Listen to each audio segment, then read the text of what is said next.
Create निकाल, question 1 बनाएंगे, सबको बनाना है, में बनाए, फटाफट फटाफट आंसर निकालना है जी।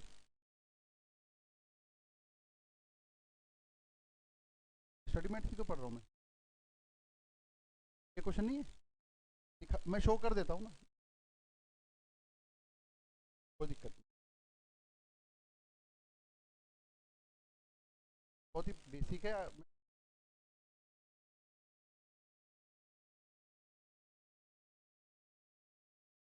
क्वेश्चन दिख रहा है आप लोग को अभी? अभी ब्लर दिख रहा है कि ठीक ठाक दिख रहा है अभी, है ना? चलिए, तो मिस्टर एक्स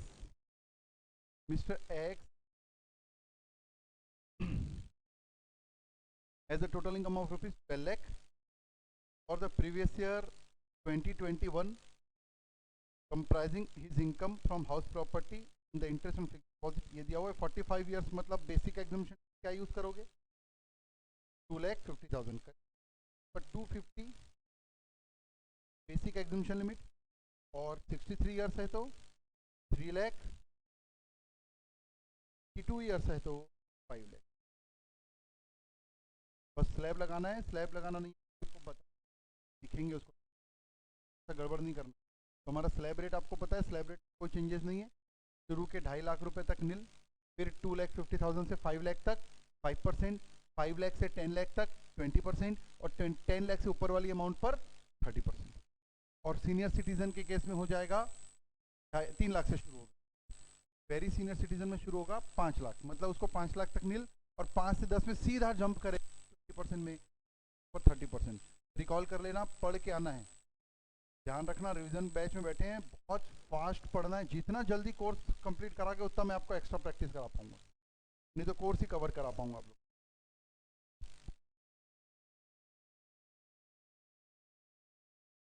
हाँ जी, मैं 1 मिनट करता हूँ, बताइए मेरे को, सबको खुद से निकालना है पी।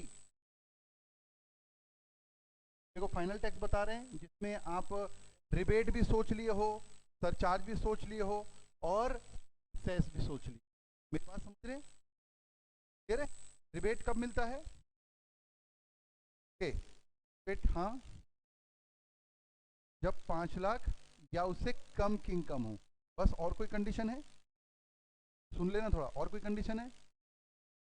रिबेट कब मिलता है 87A का? बैठो बैठो बैठो, रेसिडेंट होना चाहिए, एक और कमी रह गई, रेसिडेंट इंडिविजुअल। अरे कंपनी भी तो रेसिडेंट होती है ना, पॉइंट समझ रहे हैं? कंपनी भी तो रेसिडेंट होती है ना, तो ये क्या है यहाँ पर? Resident individual having total income less than 5 lakh, फिर गलत हो गया, 5 लाख और लेस बोलो या नॉट मोर देन 5 लाख बोलो, ठीक है? ये इसका फंडा है, हर क्वेश्चन में काम आने वाला है, इसको कैसे गलत कर सकते हो आप? ऐसा कोई टेक्स्ट ना आ सकता है जिसमें ये ना यूज हो सकता, इसमें गलती तो सीधा सीधा बहुत गड़बड़ हो जाएगी भाई। हाँ जी, तो आप पूरा सब फाइनल करके निकालिए टैक्स इसका। 63 ईयर्स में कितना बताया सर? 1,76,800, 1,70,000 सबको बनाना है ना, 1,70,400, और 2 ईयर्स वाले में 1,66,000 मैंने लिख दिया है, आप लोग निकालिए, मैं वेट कर रहा हूँ। थ्योरी पे टाइम वेस्ट, फटाफट प्रोविजन पे प्रैक्टिस शीट दूंगा आपको, उसको भी बनाना है।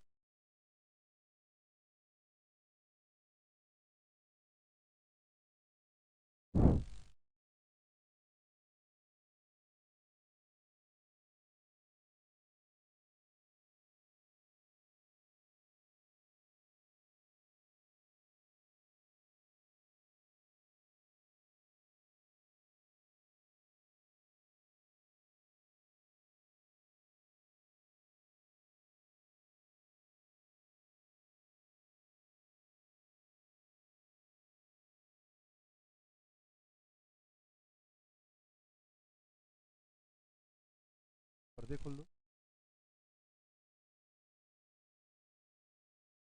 बनते कोशिश जितने इसमें विंडो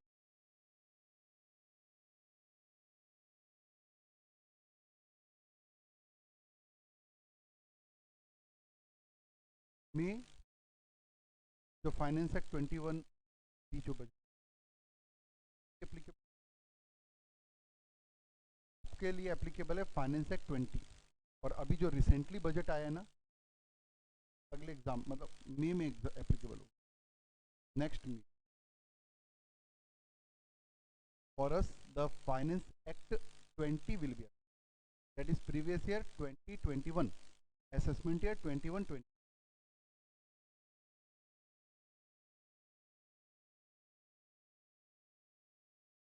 सबका आंसर आ गया क्या? पक्का सर आपका? कोई आंसर आया? तो और प्रेजेंटेशन की बाद में बात करते हैं, पहले फास्ट निकालना सीखिए। अगर आपने 45 ईयर्स में देख रहे हैं, थोड़ा सोचना जरा, है ना, बना चुके हैं अपन, थोड़ा सोचना। धीरे धीरे तो 2.5 लाख की लिमिट याद हो जाएगी ना, 2.5 लाख तक 2,50,000 तक नील, 250 से 5 लाख तक 5%, तो कितना होता है भाई 2.5 लाख का 5%? 12,500 रटा जाता है ना। उसके बाद 5 लाख से 10 लाख तक 1 लाख, सही है ना, क्योंकि 20% है। तो 10 लाख तक तो 1,12,500 नॉर्मल एसएससी के फिक्स हो गया। मैं कल फटाफट बनाने की बात कर रहा हूँ, थोड़ा सा तेजी आएगी बनाने में। तो अब देखो कितनी इनकम है, 12 लाख, तो 12 लाख में 10 लाख तक का हिसाब में कितना टैक्स बनता है? 1,12,500 ना। तो 10 लाख के ऊपर है कितनी अमाउंट? 2 लाख। तो सीधा 2 लाख का 30% प्लस 1,12,500 ऐसा आता है। 172,500 आ रहा होगा आपके कैलकुलेटर में। और उसके बाद इसमें मैं सबसे पहले सोचता हूँ रिबेट मिलेगा कि नहीं मिलेगा। तो 5 लाख से ऊपर हो गई तो नहीं मिलेगा, ऐसे सोचना है ना। चलो भाई रिबेट तो नहीं है, फिर क्या सोचना है भाई, सरचार्ज लगेगा क्या? तो सरचार्ज के बारे में सोचता हूँ, तो सरचार्ज शुरू ही होता है जब टोटल इनकम 50 लाख से ऊपर हो। सही है कि नहीं? वो भी नहीं लगने वाला, तो खत्म हो गया काम। इस सीधा इंटू 4% हेल्थ एंड एजुकेशन से जोड़ना है, और ये आंसर आ गया 179। क्या ये पॉइंट समझ में आ रहा है? ठीक है, प्रेजेंटेशन तो स्टडी में देखो, देख लेंगे। कैलकुलेशन जितने ज्यादा क्वेश्चंस बनाओगे ना, उतना आपका कॉन्फिडेंस बढ़ता जाएगा। पूरा प्रैक्टिकल बेस्ड आता है। ठीक है, उसके बाद मैं बात करता हूँ 63 ईयर्स वाले के लिए, ऐसे ही बात करते हैं। पहले 3 लाख तक क्या है? नील। अगला रेंज क्या आता है? 3 से 5, मतलब 2 लाख का रेंज हो गया। 2 लाख पे 5% कितना होता है भाई? 10,000 रुपए। और फिर अगले पे 1 लाख रुपए, तो 1,10,000। तो सीनियर सिटीजन में 1,12,500 की जगह 1,12,500 की जगह 1,10,000। तो 2 लाख पे 30%। ठीक है, 2 लाख पे निकालो, फिर से निकालो, फिर से निकालो, कोई दिक्कत नहीं, खाली क्यों बैठना। 2 लाख पे 30% निकला क्या? प्लस 1,10,000, क्या आ गया? 1,70 आ रहा है कि देखो जरा, आया कैलकुलेटर में वाकई में? तो सुन तो नहीं रहे हो, 1,70 आ रहा है। अब 1,70 पे फिर से वही सोचूंगा मैं। अब जब ये 5 बार सोच लोगे ना, तो सोचने की स्पीड बढ़ जाएगी आपको। नहीं यार, रिबेट नहीं मिलेगा, सरचार्ज नहीं लगेगा, सीधा इंटू 4%। क्या आ गया? 176,100। अब अगले वाली गणित लगाते हैं, वेरी सीनियर सिटीजन के लिए। सीनियर सिटीजन का शुरू के 5 लाख नील, खत्म हो गया। 5 से 10, 5 की लिमिट हो गई। 5 में 20% डायरेक्ट आता है, सही ना। तो 20% मतलब 1 लाख। तो इसका 10 के अंदर में 1 लाख में हिसाब खत्म हो जाता है। तो याद हो गया ना, 1,12,500, 1,10 और 1 लाख, इसी को तो जोड़ना है ऊपर वाले क्वेश्चन में। तो 2 लाख पे फिर से अगेन इंटू 30% प्लस 1 लाख, कितना आ गया? 1,60 आ रहा है कि देखो कैलकुलेटर में, आ रहा है 1,60,000। अगेन इसमें इंटू 4% प्लस कर दीजिए 166। प्रेजेंट करना है सीट में भी, और प्रेजेंटेशन वो आप स्टडी में देख सकते हैं, कोई बहुत बड़ी बात नहीं है। इन्होंने लिखा है फर्स्ट 250 पे नील, नेक्स्ट 50 से 5 लाख पे 5%, इस तरीके से प्रेजेंट कर सकते हैं, कोई बड़ी चीज़ नहीं। अब मेरे को यहाँ पर ना रिबेट शो करने की जरूरत है, आप चाहें तो नोट लिख सकते हैं। केवल टैक्स कैलकुलेशन का क्वेश्चन आए तो, बड़े क्वेश्चन में तो वो भी जरूरत नहीं, स्लैब भी दिखाने की जरूरत नहीं, सीधा टैक्स निकाल दो आप according to slab. Plain question, पहला क्वेश्चन करेक्ट है। आगे बढ़ूं, किसी को कुछ पूछना है इसमें? पक्का? ठीक है। अब क्वेश्चन वाला क्वेश्चन है कि आपके, तो मैं शो कर देता हूँ। आप लोग स्टडी मटेरियल रिवाइज जब आएगी, हम डाउनलोड तो कर लेना, मोबाइल से ही डाउनलोड हो जाएगा तो, ठीक है। और मैं आप लोगों को एक समरी बुक दूंगा, ठीक है, और एक प्रैक्टिस शीट रहेंगे, वो आपको प्रैक्टिस करना नहीं। बाकी इंस्टीट्यूट के जो नए इशू होंगे, आरटीपी वामटी, वो तो बनाना ही आप। अब आपको आना है क्वेश्चन नंबर 2 में। अब थोड़ा आगे बढ़ रहे हैं अपन सरचार्ज वगैरह में। रजिस्ट्रेशन टू स्टडी मटेरियल में पेज नंबर 1.47 में दिया हुआ है।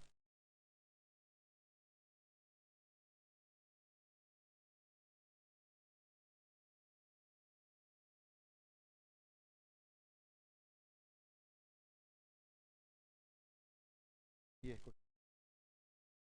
हाँ जी भाई, क्वेश्चन साफ दिख रहा है। Compute the taxable income, compute the tax liability of mister A, age 42 years, having total income of rupees 51 lakh. Question पढ़ते ही समझ में आ गया होगा यहाँ पर हमको क्या लगने वाला है, सरचार्ज। डिबेट मिलेगा क्या? नहीं मिलेगा। For the assessment year 21-22, assuming that his total income comprising of salary income and income from house property and interest on fixed deposit, क्या कंक्लूड किया इसमें? कोई भी यहाँ पर एबनॉर्मल इनकम नहीं है। एबनॉर्मल मतलब स्पेशल इनकम नहीं है, क्योंकि उस पर टैक्स कौन सा लगता है? Slab rate. तो अभी स्लैब पे इन्वॉल्व नहीं कर, स्पेशल रेट पे इन्वॉल्व नहीं कर रहा है। ठीक है, आगे लिखा है, अभी आपको अक्सर ये लाइन मिलेगी असेसमेंट ईयर में, assuming that mister A has not opted for provision of section 115BAC। क्या एज्यूम किया? 115BAC का ऑप्शन नहीं सेलेक्ट कर रहा है। 115BAC का ऑप्शन क्या है? अगर आप कई सारे डिडक्शन, इस बार लॉन्च हुआ है, कई सारे अगर आप डिडक्शन को छोड़ते हैं तो आपको एक कंफर्टेबल या कम रेट वाला स्लैब रेट मिलेगा। बस इतना ही पढ़े हमने, इसके आगे तो अपन डिडक्शन पढ़ेंगे तो एक साथ कर लेंगे क्वेश्चन को। तो नॉर्मल क्वेश्चन में अक्सर ही आपको एजम्पशन मिलेगा, और नहीं मिलेगा तो आप एजम्पशन डाल देना कि इसने 115BAC का ऑप्शन अवेल नहीं किया है, मतलब पूरे डिडक्शन वगैरह लेना चाहता है। मतलब यहाँ पर टैक्स रेट कौन सा लगाना है हमको? नॉर्मल।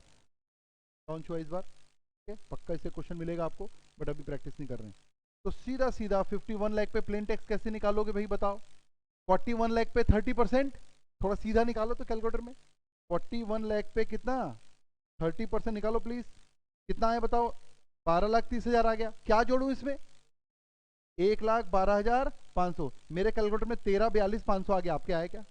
सबके कैलकुलेटर में शो हो रहा है? लिखा पढ़ी छोड़ो, आ गया सबके। अब यहाँ पर रिबेट तो माइनस होना नहीं है, लेकिन सरचार्ज लगना है। और सरचार्ज कितना लगेगा? 10 से लेकर, अब याद करते ना क्वेश्चन से, तो याद करना है प्रोविजन। 50 लाख रुपए से ऊपर 1 करोड़ तक या 100 लाख बोल लीजिए, सरचार्ज है 10%। सही बोल रहा हूं? ये 10% किस अमाउंट का निकालते हैं? टैक्स के इसमें। फिर 1 करोड़ से लेकर ऊपर, मतलब से लेकर 2 करोड़ तक सरचार्ज का रेट है 15%। जो भी मैं बोल रहा हूं आपको रिवाइज करना है, रिवाइज के बिना कॉन्फिडेंस नहीं आएगा। 15%। और फिर 2 करोड़ से लेकर 5 करोड़ तक इन्वॉल्व हो जाइए क्लास में, याद नहीं करेंगे तो कॉन्फिडेंस नहीं आएगा। कितना परसेंट? 25%। और फिर 5 करोड़ से ऊपर 37%। सही है कि नहीं? लेकिन इस पूरे गणित में सरचार्ज हाइयर 37% है, लेकिन कुछ खास इनकम है जिसके टैक्स पर मैक्सिमम सरचार्ज का रेट 15% है। वो खास इनकम कौन सी है? 11, हाँ 112, 111A, और इस बार से ऐड हो गया है डिविडेंड इनकम। मिलेगा ना स्टडी में सब? मैं आपको रिवाइज स्टडी से, रिवाइज बुक से पढ़ने के लिए बोलता हूँ। कितने छोटे छोटे अमेंडमेंट करोगे, कहाँ कहाँ करोगे, फंस जाओगे क्वेश्चंस में। कहाँ करोगे? इंडेक्सेशन कितने बार चेंज करोगे? ठीक है, क्या अभी मेरी बात समझ में आ रही है? अब इस क्वेश्चन में 51 लाख रुपए पे कितना आया? 13,42,500 आ गया क्या? एक मिनट मैं लिखता हूं, 13,42,500 ये सबका आ गया। सॉरी, 13,42,500। अब इसमें क्या जोड़ना है? 10%। 10% आएगा ना सरचार्ज, तो इंटू 10%, क्या 134,250 आ गया? तो प्लस 10% सरचार्ज जोड़ देंगे तो 134,250 आ गया। और जब मैं इसको जोड़ता हूं तो मेरे कैलकुलेटर में आ गया 147,6750।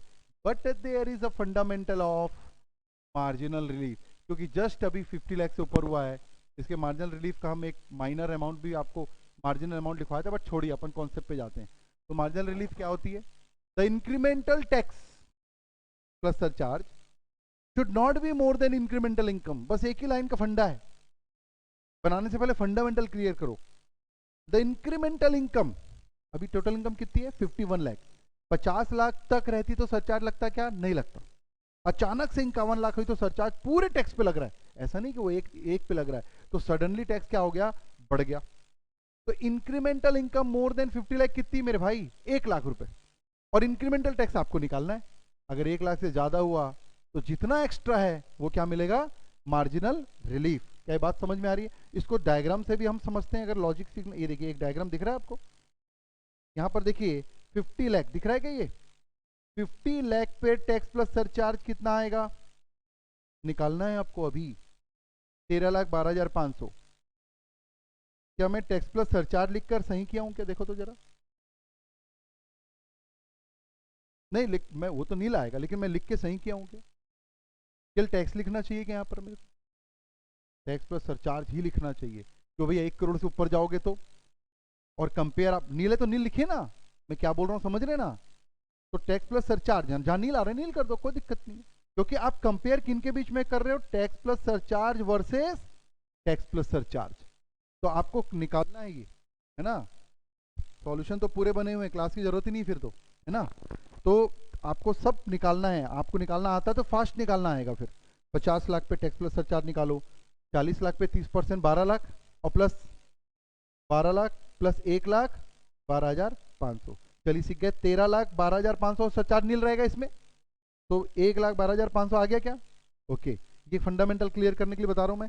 और 51 लाख पे जब निकालूंगा तो 41 लाख पे 30% प्लस 1,12,500, और अब इसमें जुड़ेगा सरचार्ज 10% इंटू 10, वो तो निकाल ही लिए थे अपन खैर। ये आ गया 14,76,750। डिफरेंस ऑफ टैक्स कितना है, जिसको इंक्रीमेंटल टैक्स 164,250 आ रहा है क्या? ओके, और डिफरेंस इनकम कितनी है 1 लाख। तो बीच की जो अमाउंट है ये वाली 64,250 क्या है, मार्जिनल रिलीफ। और ये किस में माइनस होगी, ये जो आपने टैक्स निकाला है ना इसमें माइनस होगा marginal relief which is 60। Presentation कैसा मैं दिखा दूंगा, कॉन्सेप्ट क्लियर करने के लिए मैं डायग्राम बना रहा हूँ, डायग्राम नहीं बनाना एग्जाम में, माइंड में सेट होकर के बता रहा हूँ। तो कितना आ गया भाई 64,250। ये माइनस होने के बाद जो फिगर आएगा माइनस 64,250, देखो कितना है 14,12,500। और बाद में आखिरी में आपको हेल्थ एंड एजुकेशन सेस जोड़ना है। क्यों इसको आखिरी में, क्योंकि मार्जिनल रिलीफ की प्रॉब्लम कभी भी हेल्थ एंड एजुकेशन सेस के कारण नहीं आएगी। क्यों, वो तो शुरू से लग रहा है। इसकी प्रॉब्लम क्यों आती है, क्योंकि सडनली टैक्स इंपोज होता है आपके पास, 50 लाख से सडनली इंपोज होता है, इसलिए आखिरी में प्लस 4% इंटू 4%। तो ये आ गया 56,500 और टोटल आ गया 14,69,000। This will be the answer. और प्रेजेंटेशन की अगर हम बात करें तो स्टडी में हमको दिख जाएगा, कोई बड़ी बात नहीं है इसमें ना। स्टडी में दो ऑप्शन, दो तरीके से दिया है। जो तरीके से बना रहे हो सीधा सीधा मार्जिनल रिलीफ, पहले सरचार्ज जोड़ दीजिए, जोड़ने के बाद मार्जिनल रिलीफ अलग से माइनस कीजिए और उस मार्जिनल रिलीफ की वर्किंग शो कर दीजिए। ये इसका बेस्ट तरीका है। तो इसमें ना दो प्रेजेंटेशन है, आप देखिएगा इसमें एक अल्टरनेट मेथड है, इसी को फॉलो कीजिए, ये ज्यादा इजी टू अंडरस्टैंड है, दोनों एक ही चीज। ये देखिए ये टैक्स आ गया और ये फाइनल टैक्स आ गया हमारा, इतना ही आ रहा था 1469। ये देखिए मार्जिनल रिलीफ बाद में माइनस किया गया है 64,250। इसकी आप अलग से वर्किंग शो करके भी दिखा सकते हैं। Marginal relief is what, additional tax plus surcharge minus additional income. बस अब अगला क्वेश्चन किसका रहेगा, 1 करोड़ से ऊपर वाला। ठीक है, तो देखो जरा 1 करोड़ से ऊपर वाले में क्या तुरंत आप निकाल सकते हो क्या? 1 करोड़ 1 लाख रुपए में निकालिए फटाफट अगला क्वेश्चन। पहले बताओ इसमें कोई डाउट तो नहीं है? तो 1 करोड़ 1 लाख पे निकालो। 1 करोड़ पे पहले प्लेन टैक्स निकालेंगे तो 91 लाख पे, 1 करोड़ 1 लाख पे 91 लाख इंटू 30% प्लस 1,12,500, 28,42,000 आ रहा होगा, है ना। मैं थोड़ा साइड में बनाता हूं इसको, ये देखिए 28,42,500 और इसमें सरचार्ज का परसेंट रहेगा शायद 15%, तो इंटू 15% करते ही आ गया मेरा 4,26,000 और उसको जोड़ देता हूं तो मेरा देखो आपका आ रहा है कि नहीं पता नहीं, चलो चेक कर लो। ये आ रहा है 32,68,875 आ गया भाई मेरा टैक्स प्लस सरचार्ज। और अब किसका टैक्स प्लस सरचार्ज निकालोगे, जस्ट 1 करोड़ से 1 करोड़ पे मतलब 100 लाख पे निकालेंगे अब देखो टैक्स प्लस सरचार्ज जब 100 लाख पे निकालूंगा तो सरचार्ज का रेट क्या लोगे, 10% लोगे। यहाँ 15% ले लेते हैं लोग, ध्यान रखना, क्योंकि 100 लाख तक 10% है। तो 10% निकालो भाई, 100 लाख पे कितना आ जाएगा, 100 लाख पे 90 लाख पे 30% मतलब 27 लाख, 27 प्लस 1,12,500 इंटू 10%। यस बिल्कुल सही है, 30 लाख सबको निकालना है, खाली नहीं बैठना। 30,93,750 आ गया क्या, ठीक है। भले एक प्रैक्टिस कॉपी रखिए, लिख लिख के बनाइए, कॉन्फिडेंस आएगा। नहीं आ रहा है मेरे को बताइए, आप बेसिक क्लास में यहीं पर टैक्स में गड़बड़ करेंगे तो आगे फिर क्या बात कर पाएंगे अपन। 30,93,750 आ गया, and the incremental tax is 175,125 and the incremental income is naturally 1 lakh. The difference is, बिल्कुल the difference is 75,125 which is marginal relief. तो किस में माइनस होगा, ये माइनस होगा ना जी, 32,68,875 में ही तो माइनस होगा, और माइनस करने के बाद क्या जोड़ देना, 4%। तो फाइनल आंसर निकाल लो। एक मैं भी निकाल लेता हूँ, 32,68,875 माइनस 75,120, सॉरी 32,68,875 माइनस 75,125 आया ना, इंटू 4% प्लस 33 लाख, ये आ रहा आंसर 33,21,500 निकल रहा है पॉइंट।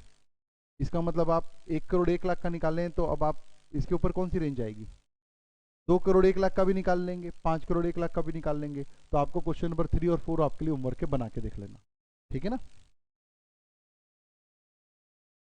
प्रेजेंटेशन दोनों दिया है, अल्टरनेट प्रेजेंटेशन आपको पसंद आएगा क्योंकि सीधा सीधा अपन जैसा समझते हैं वैसा है, पर आप चाहें तो समझने की कोशिश कर सकते हैं। ये देखिए इलिस्ट्रेशन 4 में आपको 2 करोड़ 1 लाख का क्वेश्चन दिया है, और उसके बाद इलिस्ट्रेशन 5 में आपको 5 करोड़ 1 लाख का दिया है।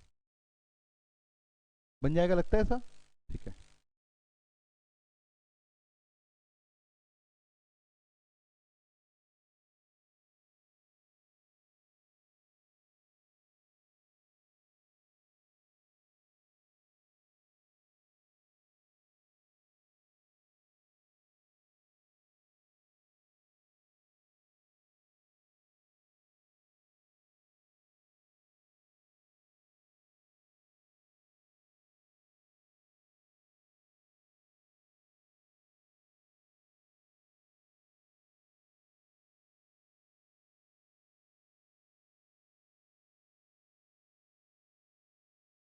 अभी फिलहाल आप लोग इसी से रिवाइज करना, मेरे को आज या कल का समय लगेगा बाकी बुक आपको देने के लिए।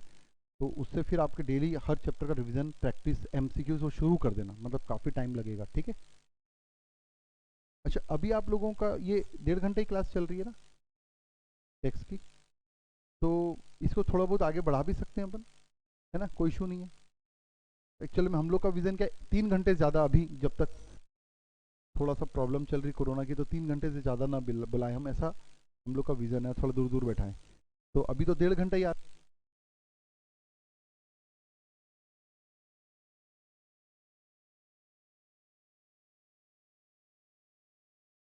ये बताओ मेरे को, क्या नेक्स्ट चैप्टर में मूव हो जाऊं मैं, हैं?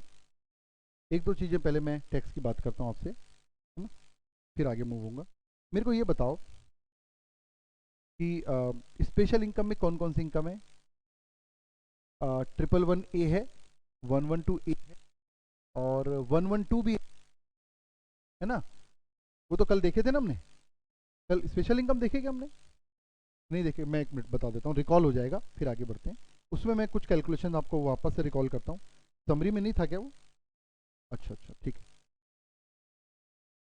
Just a moment.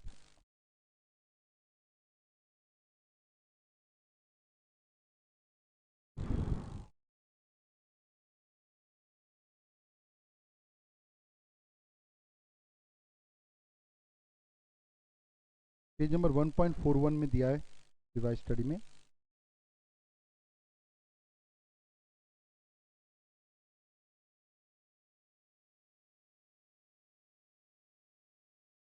ये देखिए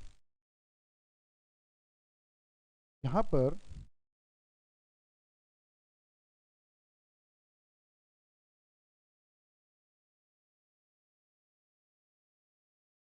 सबसे पहला सेक्शन क्या लिखा है, 112 दिख रहा है आप लोगों को। 112 क्या है, इस पे टैक्स लगे है long term capital gain other than 112A।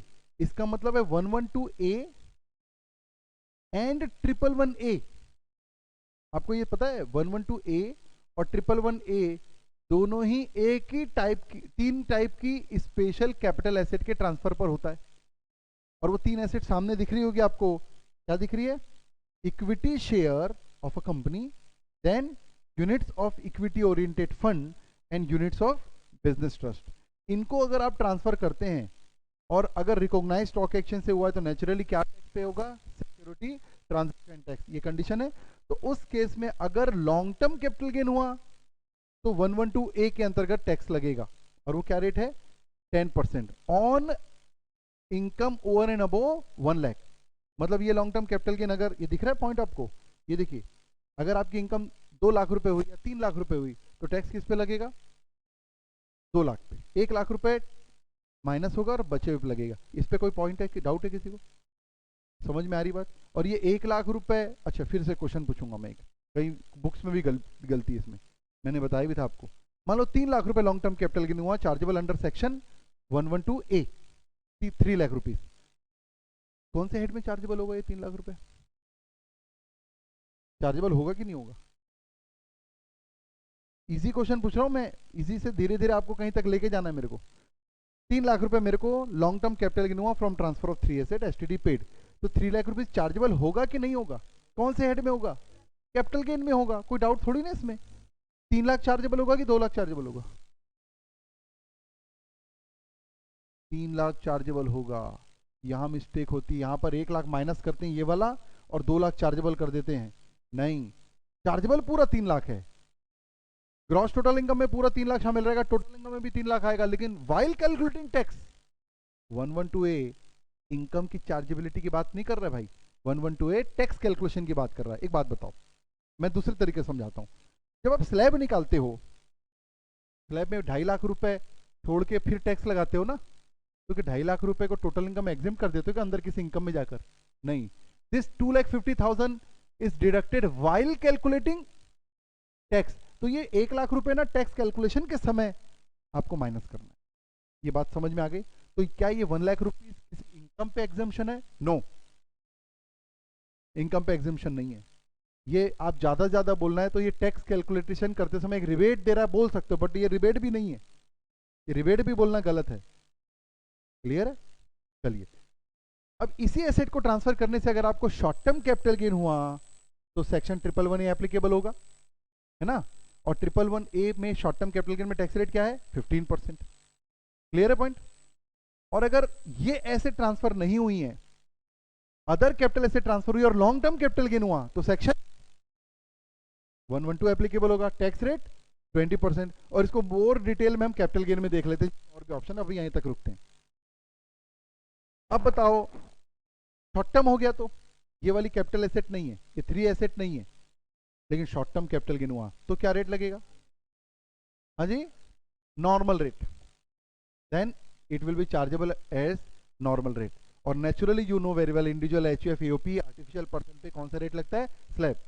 Slab बोलना थोड़ा सा गलत है क्योंकि कंपनी को ही, तो मेरी बात समझ रहे हैं ना, वाई द वर्ड, हालांकि हमारे कोर्स में उतना नहीं है करके चलता, लेकिन एमसीक्यूज में फंसा देगा आपको कभी, मेरी बात समझ रहे हैं। आपको लिख देगा x limited short term capital gain from transfer of a land, मेरी बात समझना, टैक्स रेट तो आपके कोर्स में ना, x limited transfer a plot on which it generate short term capital gain, कौन सा सेक्शन एप्लीकेबल हो रहा है, 111A होगा क्या, नहीं होगा। तो ये तो नॉर्मल इनकम हुई ना कंपनी की। अब आप बोलेंगे सर इसे तो 111A में नहीं आ रहा, मैं स्लैब लगाऊंगा, तो स्लैब लगता है क्या कंपनी पे, नहीं लगता। मेरी बात समझ रहे मैं क्या बोल रहा हूँ। तो स्लैब के बजाय आप क्या बोलिए, नॉर्मल रेट बोलिए कम से कम, नहीं तो प्रैक्टिस हो जाएगी माइंड को और यूनिक उस क्वेश्चन में फंस जाओगे आप, फर्म का क्वेश्चन आ गया, ठीक है। ठीक है भाई, तो 112 समझ में आ गया, 112A समझ में आ गया। कोई चीज रिकॉल नहीं हो रही तो मेरे को रोक लेना, लेकिन आपको पढ़ना तो पड़ेगा बैक, है ना। जितना मेरे को ये सब काम से फटाफट बाहर निकालोगे उतना आपको मैं एक्स्ट्रा प्रैक्टिस करा पाऊंगा। उसका 111 हो गया। अब इसमें एक और बात आती है, जो बेसिक एग्जामिशन लिमिट है कितनी है, 2.5 lakh, 3 lakh, 5 lakh.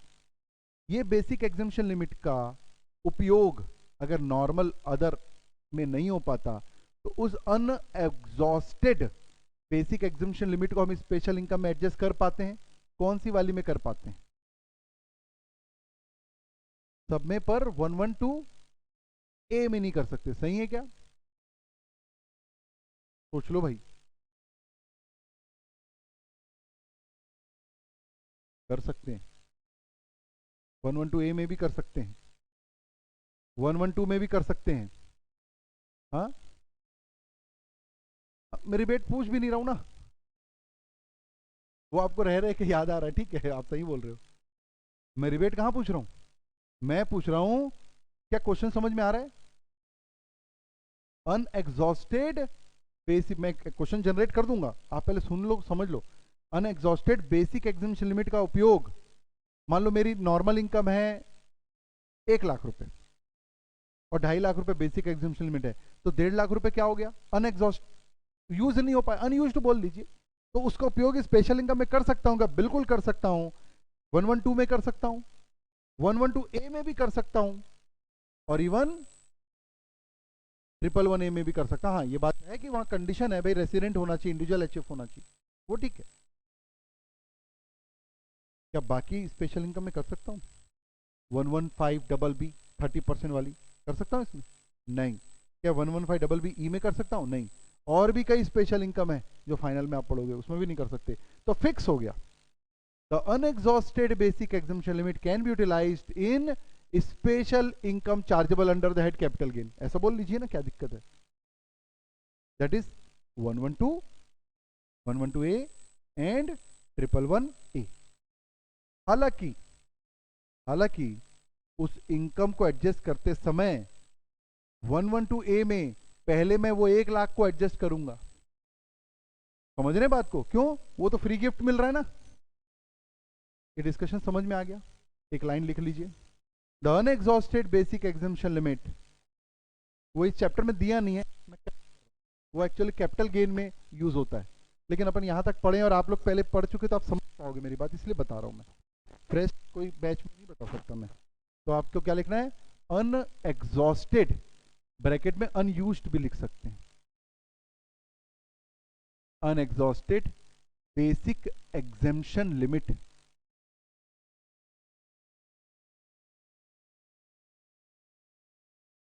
Can be utilised with income under section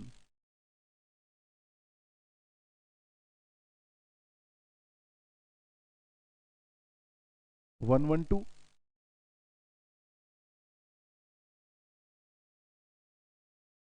oblique, क्या लिखूं दूसरा? सीक्वेंस में अगर लिखना चाहें तो सबसे पहले प्रायोरिटी मेरी रहेगी मैं 112 में एडजस्ट करूं, क्योंकि 20% चार्जेबिलिटी है इसमें। अगला क्या रहना चाहिए? अगला रहना चाहिए 111 ए। सबसे आखिरी में आप अपॉर्चुनिटी दीजिए 112 ए को। कारण समझ में आ गया होगा? ऑब्लिक 111 ए ऑब्लिक 112 ए, ये सीक्वेंस में एडजस्ट होना चाहिए। ये लॉजिक समझ में आ रहा है कि नहीं आ रहा? भाई जिसमें ज्यादा टैक्स लग रहा है उसको पहले एडजस्ट करो ना, रिस्पेक्टिवली लिख सकते हैं आप चाहें तो।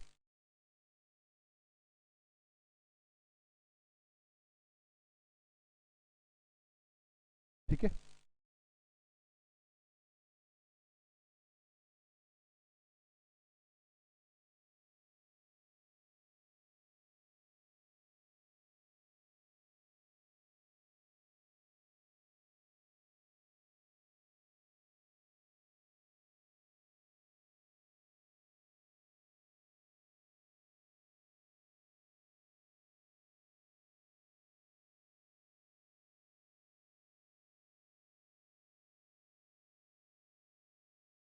इसके कुछ क्वेश्चन प्रैक्टिस में दूंगा, आप उसको बनाना, फिर उसको डाउट्स वगैरह होंगे तो लेंगे। तो मैं थोड़ा आगे जंप कर रहा हूँ, ठीक है?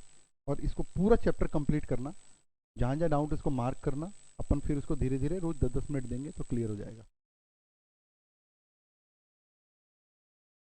87A रिबेट पढ़ के आइएगा। 87A की रिबेट का खास बात क्या है कि हर केस में एप्लीकेबल होता है, ऑल एसएससी किसको एप्लीकेबल होता है, सॉरी सॉरी 87A की रिबेट जो है किसको अवेलेबल होता है, रेसिडेंट इंडिविजुअल।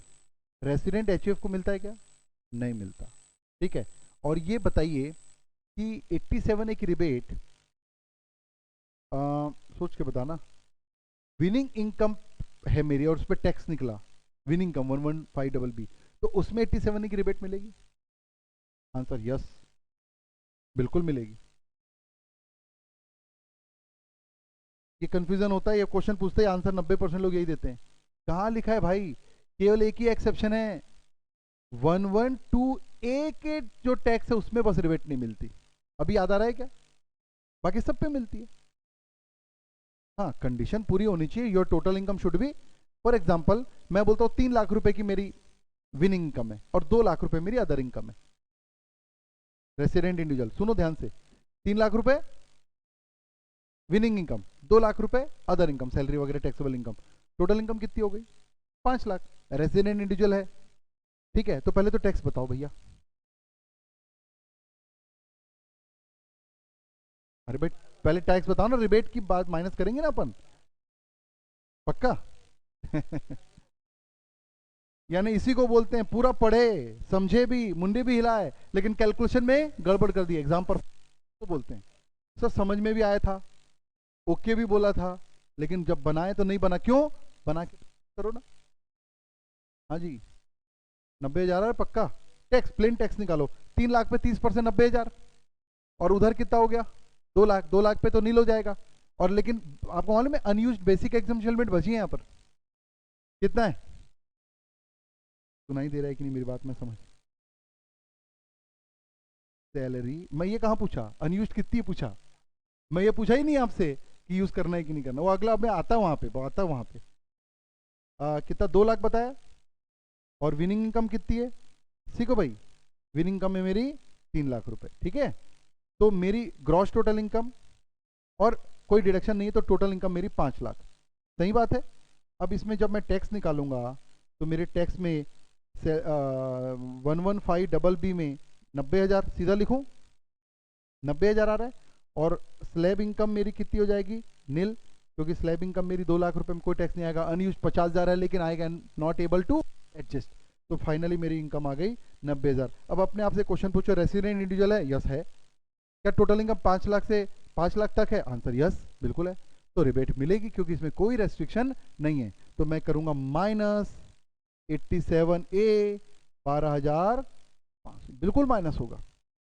हमको लगता नहीं नहीं रिबेट इस पे नहीं मिलती, भैया रिबेट का रेस्ट्रिक्शन केवल, मैं भी वो भी बता देता हूँ, तो 90,000 मैं, आप जनरेट कर सकते हैं, अच्छा क्वेश्चन है ये। विनिंग इनकम देखते लगता नहीं है उसमें कुछ नहीं देना, ऐसा नहीं है, -12,500, तो ये आ गया आपका 77,500 और प्लस 4%, निकाल लो एक फाइनल आंसर, 80,600 आ रहा है शायद, है ना?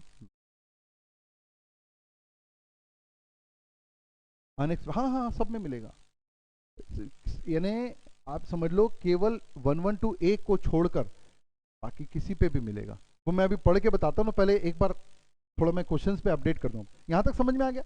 अब मैं थोड़ा चेंज कर रहा हूँ, सुनो,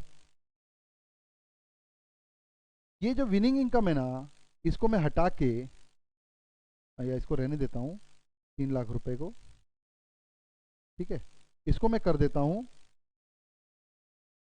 ये तो 2 ही लाख, ठीक है, इसको कर देता हूँ 112A, 3 लाख रुपए, ठीक है। टोटल इनकम कितनी आएगी बताओ, जो जो पूछ रहा हूँ वही बताओगे बस, पक्का? Total income is how much, 5 lakh, मैं भी एग्री करता हूँ 5 लाख। अब टैक्स निकालते हैं, तो 112, बताओ भाई आप ही लोग बताओ टैक्स कितना आएगा, प्लेन टैक्स बताओ पहले, रिबेट के बाद में बात करते हैं। 20,000, और कोई गलत आया है? अभी बताया हूं, जस्ट बताया ही हूं मैं, रिबेट के पहले ना, रिबेट की तो हम बाद में बात करें, पहले टैक्स तो निकालो भाई, अभी तो पढ़ के आए हो ना आप।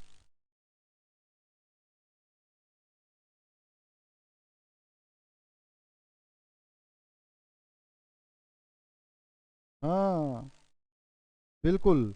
तो यहाँ पर टैक्स आएगा 112A का 3 लाख रुपए में सबसे पहले तो क्या माइनस कर दूंगा मैं, -1 लाख, जो कौन से सेक्शन में लिखा है, 112A में स्वयं लिखा है, तो कितना आ गया 2 लाख। और अब अनयूज्ड बेसिक एग्जाम्पशन लिमिट इसमें यूज होता है, यस होता है, कितना है 50,000, तो 50,000 भी यूज कर लो ना भैया। अब बेसिक एग्जाम्पशन लिमिट खत्म हो गई, तो बचा कितना 1,50,000, क्या रेट लगाऊं 10%, कितना आ गया, हाँ जी 15,000। यहां तक कोई डाउट, 15,000 आ गया सबका।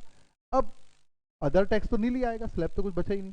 अब बताइए रेसिडेंट इंडिविजुअल है, यस है, क्या टोटल इनकम 5 लाख तक है, यस है, तो रिबेट दे दे 12,500, नहीं अब ये रिबेट नहीं मिलेगी, क्यों, क्योंकि 112A एक अकेला ऐसा टैक्स है जिसमें 87 की रिबेट नहीं मिलती। तो -87A में स्पेशली लिख रहा हूं नील, क्यों, इसका रीजन जरूर लिख देना और अपने स्टडी का पेज नंबर रेफर कर देना। ये कुछ ऐसे क्वेश्चन मैं जनरेट कर रहा हूं जो एग्जाम में तो नहीं पूछे गए हैं, लेकिन ये क्यों नहीं आ सकते, विनिंग देखते ही रिबेट नहीं देगा बंदा, समझो बात को, एमसीक्यूज में बहुत आसानी से पूछा जाएगा, चेक करो। और जब आपको कंफ्यूजन होता है ना, तो दौड़ो प्रोविजन की तरफ, पढ़ के आओ वापस से, अभी मैं पढ़ाऊंगा कहाँ लिखा है भाई उसमें विनिंग। तो यहाँ पर ये नहीं मिल रहा है, even all condition are satisfied because in section 87 के क्वेश्चन समझ में आ गया। अब बाकी तो 4% लोगे, सर चार्ज पाना नहीं है, सही है ना। पेज नंबर 1.56 में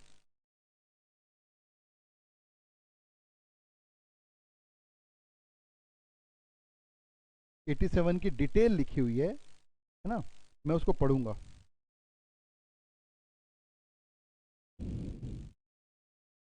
ये दिख रहा है आपको 87 की डिटेल, ये लिखिए, आप डायरेक्ट स्क्रीन पे भी पढ़ सकते हैं, अभी अपडेट हुई है, नोट्स तो आपके पास हैं नेट पे, निकाल लेना उसको, है ना।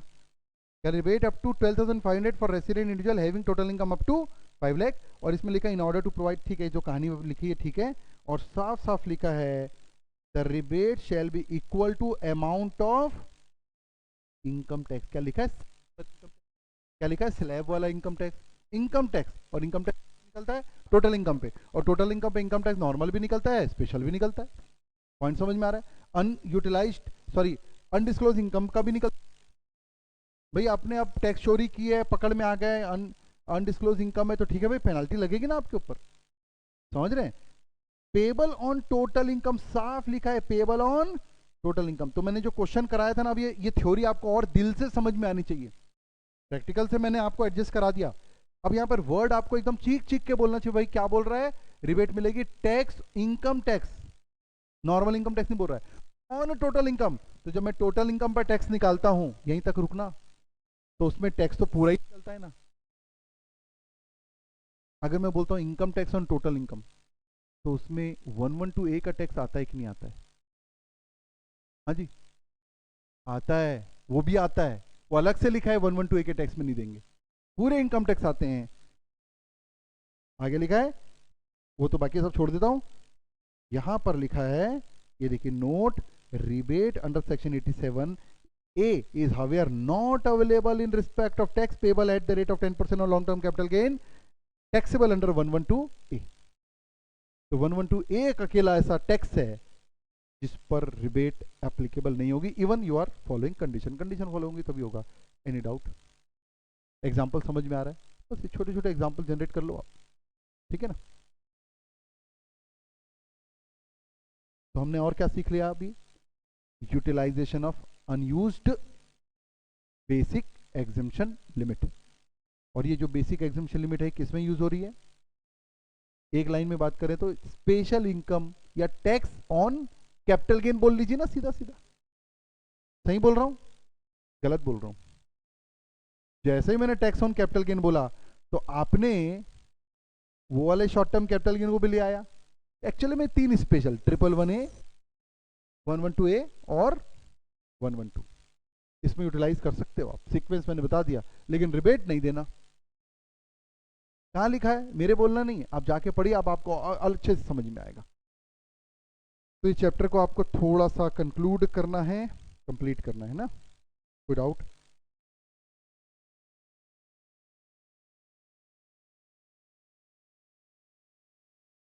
कौन सा? डोमेस्टिक कंपनी का। रिवाइज बुक से पढ़े थे, पेज नंबर 1.40।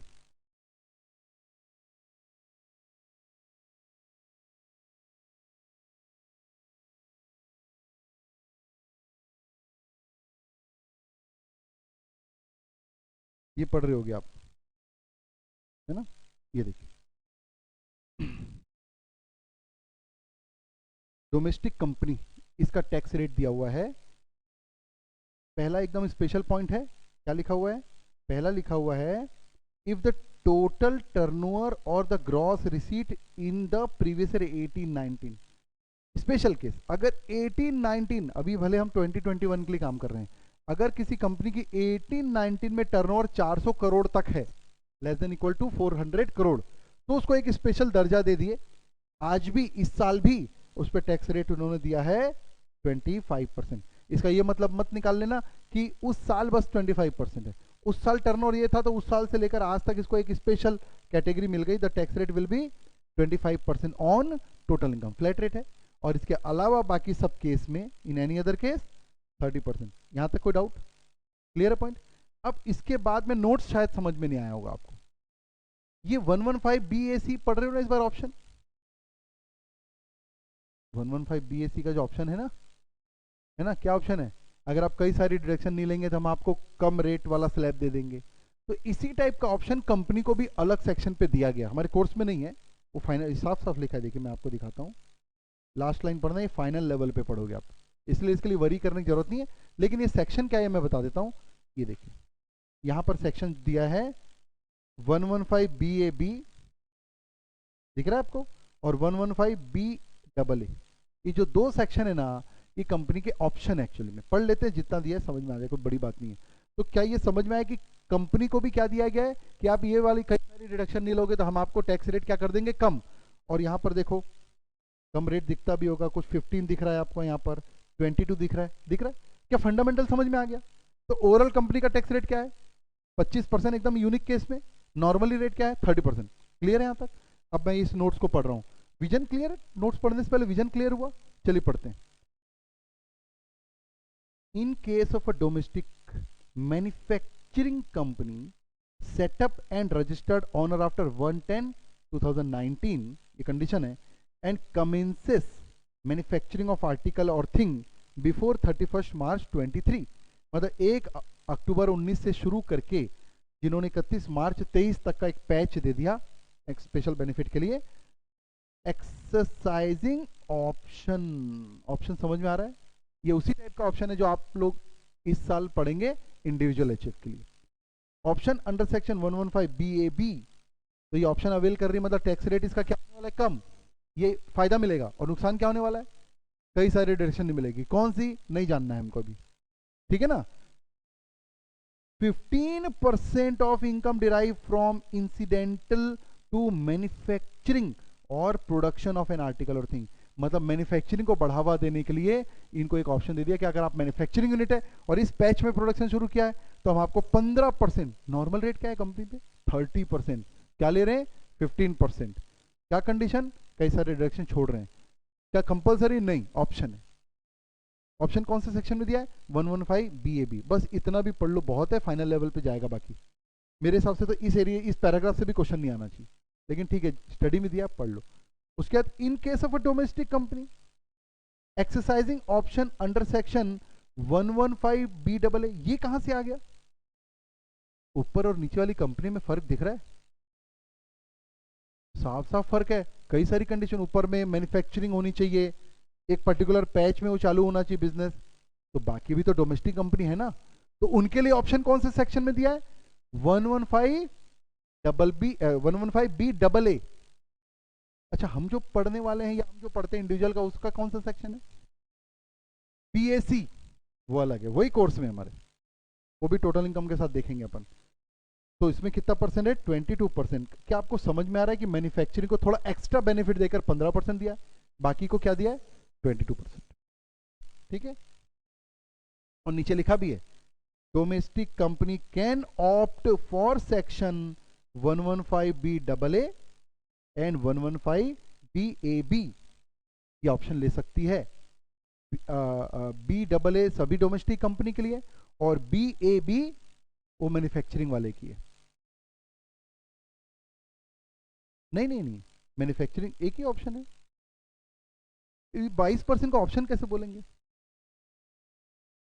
अगर आप मैन्युफैक्चरिंग भी है, पैच में ऑप्शन मैन्युफैक्चरिंग भी कर रहे हो और आपको 15% का ऑप्शन मिल रहा है, तो आप बोलेंगे नहीं हम मेरे पास तो एक 22% का भी ऑप्शन है, वहां जाएंगे। सोच के देखो थोड़ा, वेदर इट्स एन ऑप्शन। हाँ भाई, वो तो अगर वो 115 BAB में अगर कोई एलिजिबल है तो उसके पास दो ही ऑप्शन बोलूंगा, या तो नॉर्मल 30% स्लैब में है, 15%, 22% चाहे तो ले लो, कोई नाराज नहीं होगा आपसे, क्यों डिडक्शन भी छोड़ेगा और 22% में भी जाएगा। तो या तो आप 15% के लिए ऑप्शन जाओ, और अगर आप क्वालिफाई नहीं हो पा रहे हो तो 22% के लिए जाओ, और दोनों में नहीं आ रहे हो तो आप स्लैब में जाओ। हाँ, 30 के अलावा एक ऑप्शन है आपके पास 25%, अगर वो कंडीशन पूरी करते हैं तो, टर्नओवर वाली। एज द केस में भी सब्जेक्ट टू सर्टेन कंडीशन। अभी कंडीशन क्या है? Condition the total income of such companies would be computed, हाँ जी क्या लिखा है, without having effect to deduction. काफी डिडक्शन आपको पहचान में आ जाएंगे। कौन सा डिडक्शन छोड़ रहा है? देखो, डिडक्शन 10AA, कुछ याद है? SEZ का एक्सपोर्ट यूनिट, एक्सपोर्ट करते हैं तो बेनिफिट मिलता है ना जी, export turnover, total turnover 10AA, ये तो कोर्स में है ना हमारे। 32AD PGBP का सेक्शन है, इन्वेस्टमेंट बेस्ड डिडक्शन है ना, इन्वेस्टमेंट अलाउंस। 33AB ये आप नहीं जानते है ना, छोड़ दो। 33ABA। 35AD जानते हो, स्पेशल बिजनेस है ना, होटल बिजनेस ये वो। 35CCC, 35CCD, 3580IA ये भी सेक्शन है। स्टडी में के लिए इसका नाम लिखा है लेकिन कोर्स में नहीं है। IA से लेकर RRB जानते हो, एक्सेप्ट 80JJAA और सेक्शन 80M। तो जो सेक्शन नहीं जानते उसको आप चाहो तो गूगल में अपने एक ऐप है ना आपके पास सेक्शन का, उसमें आप नाम लिखना, डिटेल में जाना नहीं। कुल मिलाकर ये समझ जाना कि ये वाला बेनिफिट छोड़ोगे तो हम आपको कौन सा सेक्शन दे देंगे? 115 BAB है ना, और अगर आप मैन्युफैक्चरिंग नहीं कर रहे हो तो BAA, ठीक है ना। और भी है भाई एडिशनल डेप्रिसिएशन, ये तो याद होगा। एडिशनल डेप्रिसिएशन याद है कितना परसेंट है? 20%। Additional depreciation is a 20%। Plant machinery पे मिलता है 32, ठीक है। अभी PGB पे रिकॉल करेंगे तो याद आ जाएगा। And without set of brought forward losses and unabsorbed depreciation. कितनी सारी चीजें छीन रहा है आपसे। ब्रॉड फॉरवर्ड अगर लॉस आ रहा है और डेप्रिसिएशन तो आप एडजस्ट नहीं कर सकते, तो ये उन्हीं के लिए अच्छा है जिनको ये सब बेनिफिट्स वैसे भी नहीं मिल रहे हैं, ठीक है। Attributable to such deduction these section will be dealt with in a final level. ये मार्क कर लेना भैया, तो ज्यादा वरी नहीं करोगे, जितना दिया इतना पढ़ लोगे। क्या अभी डोमेस्टिक कंपनी समझ में आ गया? ठीक है, और पढ़ना और डाउट होगा तो फिर वापस आएंगे। मैं ज्यादा थ्योरी पढ़ाऊंगा दिमाग घूम जाएगा आपका। मैं तो एक एक लाइन पर पर्सन की डेफिनेशन भी बोलो पढ़ा देता हूँ, है ना। लेकिन मैं नहीं पढ़ा रहा हूँ इसका पढ़ के नहीं आना है, ऐसा नहीं है। मैंने चैप्टर 1 कंप्लीट कर दिया है और चैप्टर 1 आपने नहीं किया, ध्यान रखना, ठीक है ना।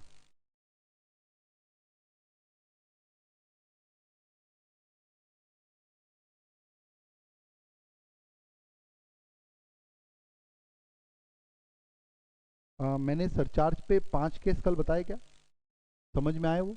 उसमें क्या जुड़ गया अभी? Page number 1.43।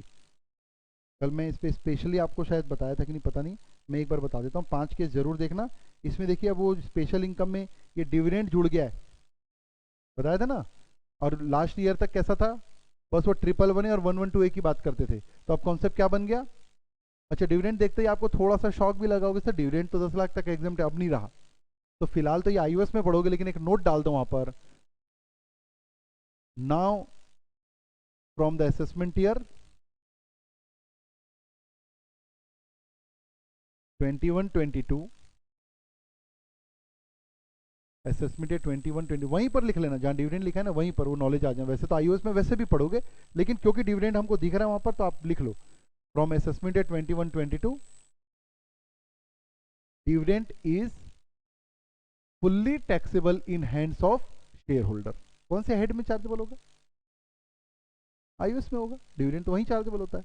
ठीक है, फुल्ली टैक्सेबल मतलब कौन सा सेक्शन हट गया होगा? 115BBDA, उसी पे तो डिविडेंड पे टैक्स लगता था ना। तो आखिर आप, मैं जो लिखा रहा हूं लिखो, now the dividend is fully taxable in hands of share holder. Rate बता पाएगा कोई? नॉर्मल रेट, जब कोई सेक्शन ही नहीं बचा इसका। मैंने अभी कोई स्पेशल रेट बताया क्या आपको? तो बस बात खत्म हो गई। थोड़ा दिमाग लगाओ ना अपना। मैं कोई स्पेशल रेट बताया क्या डिविडेंड का? क्या 115DD टाइप का कोई सेक्शन दिखा क्या? तो कौन से रेट से लगेगा? Eight normal rate. और नॉर्मल रेट क्या होता है? इंडिविजुअल एचएफ के लिए स्लैब, जो जैसा एसएससी रहेगा उसका जो नॉर्मल रेट रहेगा। ठीक है ना भाई? और क्या चेंज हो गया होगा? And company is not required to pay, उधर का टैक्स हटाकर इधर दे दिया, और कुछ कोई बड़ा भारी काम नहीं हुआ है। Company is not required to pay corporate dividend tax. पहले क्या करते थे? कंपनी से ले लेते थे और इधर 10 लाख तक एग्जाम कर देते थे, उसके ऊपर 10% टैक्स लगाते थे। अब क्या कर दिया? कंपनी से कॉर्पोरेट डिविडेंड टैक्स हटा दिया, तो पूरा किसके हैंड में टैक्सेबल कर दिया? टैक्सेबल कर दिया बस। और ये कम से कम 5 बार चेंज हो चुका है, पता नहीं इनको समझ में नहीं आता। पहले ऐसा था, फिर वापस से सीडीटी लाए, फिर हटाए, फिर लाए, अभी फिर हटा दी। इनको हर साल लगता है कि कुछ गलती हो गई अपने से। कई बार ये वापस आके जा चुका है, तो इस साल फाइनली ये चल रहा है। तो क्या लिखे, क्या समझ में आ रहा है आपको? Company is not required to pay corporate dividend tax. ये कॉर्पोरेट डिविडेंड टैक्स का ही सेक्शन है 115O, अगर सुना होगा तो। ये जो 115O है ना, it's a special rate that is corporate dividend tax on company. But उस पर सेक्शन मत लिखो आप। तो अभी फुल्ली टैक्सेबल हो गया। और यहां पर ये समझ में आ रहा है आपको क्या कंडीशन हो गई? The surcharge is 10% to 37%, but it cannot more than 15% for tax on dividend 111A 112A। ठीक है ना? 112 वाले टैक्स पे 37% सरचार्ज लग सकता है। क्वेश्चन सुने मेरा? 112 टैक्स पे, 112 बोलने समझ में आ रहा है? 112 टैक्स पे क्या 37% सरचार्ज लग सकता है? Yes, why not? कोई रेस्ट्रिक्शन नहीं है। रेस्ट्रिक्शन केवल किसके लिए?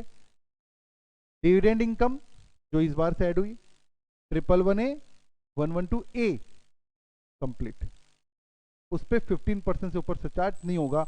इस कंडीशन को ही फुलफिल करने के लिए इन्होंने 5 केस बनाए, और उसके एग्जांपल्स हैं, फिर से बनाकर देख लेना।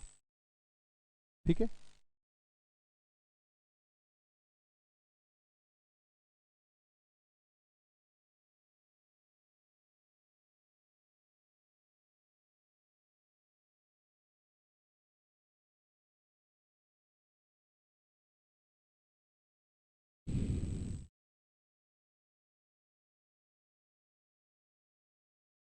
और एक मार्जिनल रिलीफ का टेबल दिया, हालांकि अपन आराम से आज, आप जिस ढंग से आपने रिबाउंड किया आपको बहुत अच्छे से समझ में आ गया, बट कुछ एग्जांपल के साथ मार्जिनल रिलीफ का टेबल दिया, तो आप देख सकते हैं 1 पॉइंट, पूरे एक एक पेज पलटा लेना इसका, न्यू स्टडी मटेरियल के 1.45 में टेबल दिया है। 1 पॉइंट, ये देखिए, this is marginal relief table. उसमें इलिस्ट्रेशन 2 3 तो बना ही लिया हमने। ठीक है, हमने बनाया ना जो इलिस्ट्रेशन 2 3 4 5, तो बस उसी का एक टेबल दिया है। ये स्टेप्स वैसे समझ में आ जाएगा, देख लेना। और अगर एकदम क्लियर रहेगा तो बिल्कुल वहां लिख लेना, दोबारा नहीं पढ़ना है। मेरे हिसाब से नीड नहीं, जिस हिसाब से आप लोग ने काउंट किया, आई डोंट थिंक कि वो स्टेप्स पढ़ने की जरूरत है आपको।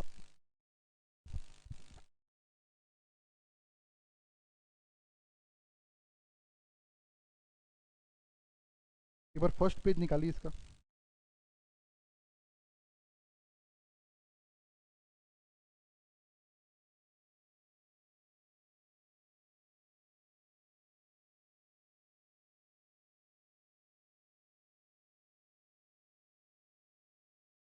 थोड़ा थोड़ा डिस्कशन कर लेता हूँ।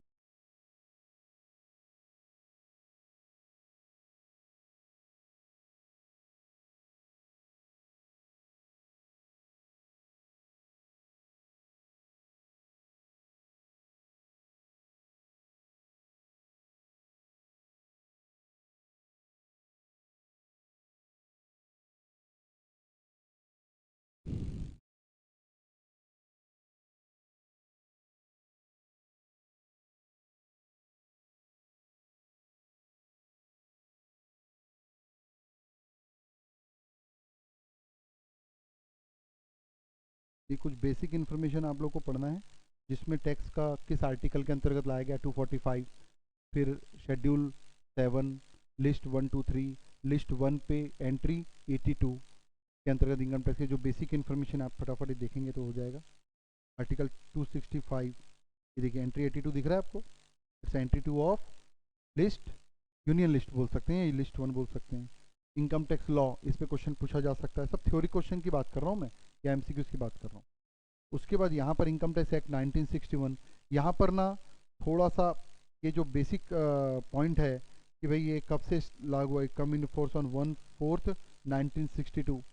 कई लोग को लगता है इनकम टैक्स एक्ट 1961 जो है वो 1/4/1961 से एप्लीकेबल हुआ, ऐसा नहीं है। It is applicable with effect from 1 April 1962, that is assessment year, मतलब असेसमेंट ईयर, हाँ जी 62-63। जो भी प्रोविजन 1 अप्रैल से इफेक्टिव होते हैं वो उस ईयर के असेसमेंट ईयर से एप्लीकेबल हो जाते हैं। 1 अप्रैल 1 अप्रैल 1962 मतलब क्या हुआ, फाइनेंशियल ईयर क्या हुआ 62-63। तो जो भी प्रोविजन 1 अप्रैल से इफेक्टिव होते हैं वो 62-63 असेसमेंट ईयर से एप्लीकेबल माने जाते हैं, और 2 अप्रैल और उसके बाद जो चेंजेस होंगे वो उस पर्टिकुलर प्रीवियस ईयर से माने जाते हैं, इसलिए लिखवा दिया मैंने, ये जनरल लॉ है, ठीक है ना। होल ऑफ इंडिया है, कंटेंट 1 टू लेकर 198 सेक्शन है, कुछ बेसिक इंफॉर्मेशन जो क्वेश्चन आ जाएगा तो हमको लगेगा हमने कोई पढ़ा ही नहीं। उसके बाद यहाँ पर the concept of subsection, clause and sub clause, वैसे मोटा मोटा हम जानते हैं लेकिन कभी कभी हम गड़बड़ा जाते हैं इसमें। There is a difference between subsection and clause and sub clause. जैसे सेक्शन 231 पढ़ते हैं आप, पर्सन की डेफिनेशन, सही है कि नहीं, सेक्शन 231, तो सेक्शन 2 तो सेक्शन है और 31 क्या है, हाँ जी क्लॉज है, वो वही लिखा है यहाँ पर।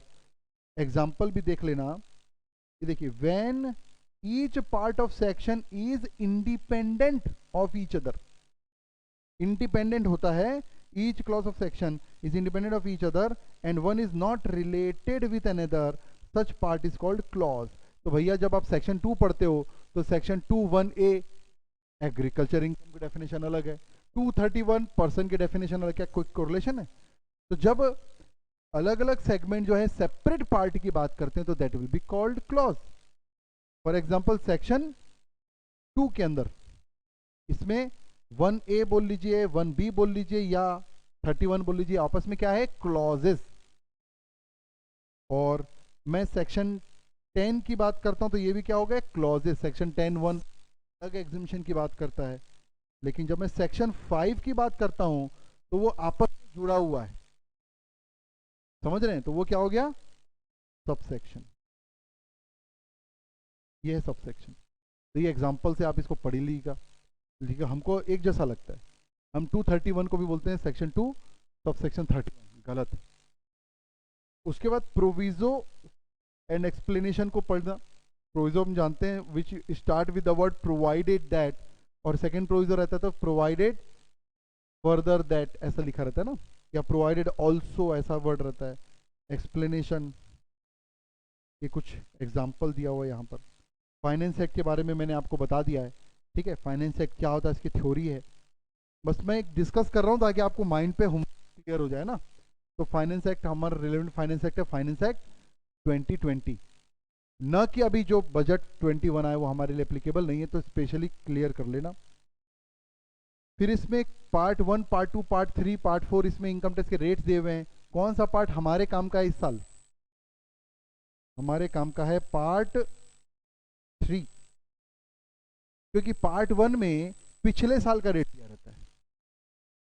देख लीजिए, पार्ट 1 फाइनेंस एक्ट 2020 है ये, और इसमें रेट कहाँ का दिया है, rate of tax for assessment है 2021, क्या ये काम का है आपके। तो इस साल के बजट में एक पार्ट में, फर्स्ट पार्ट में पिछले साल का रेट दिया रहता है और पार्ट 3 में इस साल का रेट दिया रहता है, मतलब कंपैरिजन करने के लिए हो या जो भी इनका ट्रेडिशन हो। तो पार्ट 1 में पिछले साल का रेट है और पार्ट 3 में इस साल का रेट है, ठीक है।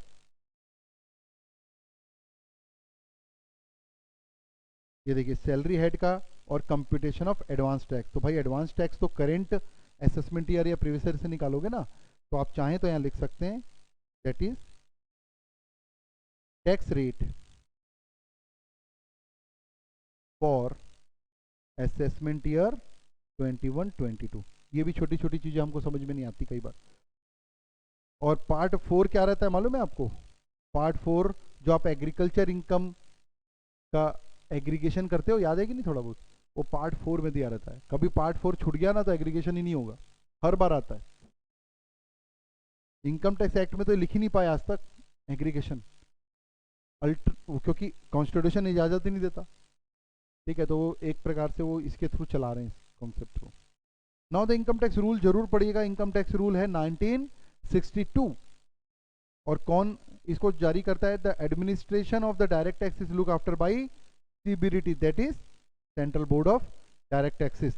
और CBDT is empowered to make rule, मतलब इनकम टैक्स एक्ट में ही, इनकम टैक्स एक्ट में ही लिखा हुआ है कि सीबीडीटी रूल बना सकती है। मतलब रूल बनाने के लिए अलग से बजट लाने की जरूरत नहीं है। और वो भी एक भी कारण है, रूल में कोई भी आप एक्ट के ऊपर तो जा नहीं सकते, सही है ना? तो CBDT is empowered to make rule carry out for the purpose of act. कभी भी रूल एक्ट के ऊपर नहीं हो सकता।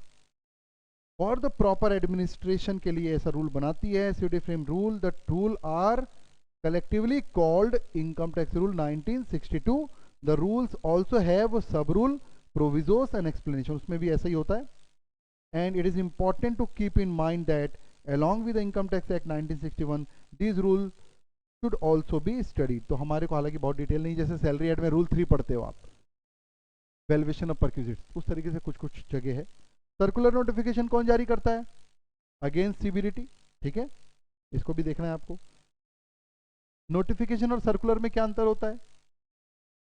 Circular is being issued for internal purpose, department को अगर आपस में इंटरनल पर्पस करना है, और नोटिफिकेशन सबके लिए रहता है। हालांकि दोनों की हैसियत एक जैसी है, मतलब नोटिफिकेशन और सर्कुलर को अगर आ गया तो it's a binding on income tax authority but not binding on SSC. SSC के ऊपर बाइंडिंग नहीं है। ठीक है नारायण, विंडो ओपन नहीं की? कहाँ ओपन हुआ? तुमने विंडो ओपन करके पर्दा लगा दिया, तो क्या फायदा हुआ? 10 तक पढ़े नहीं फिजिक्स? अपन कॉमर्स वाले हैं, इसका मतलब फिजिक्स नहीं आता ऐसा नहीं है ना?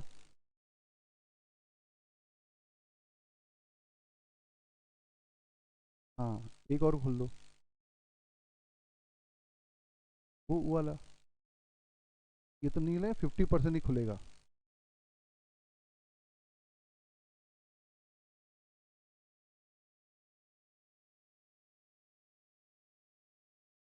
देखो दिख रहा है स्क्रीन पे, ठीक है ना?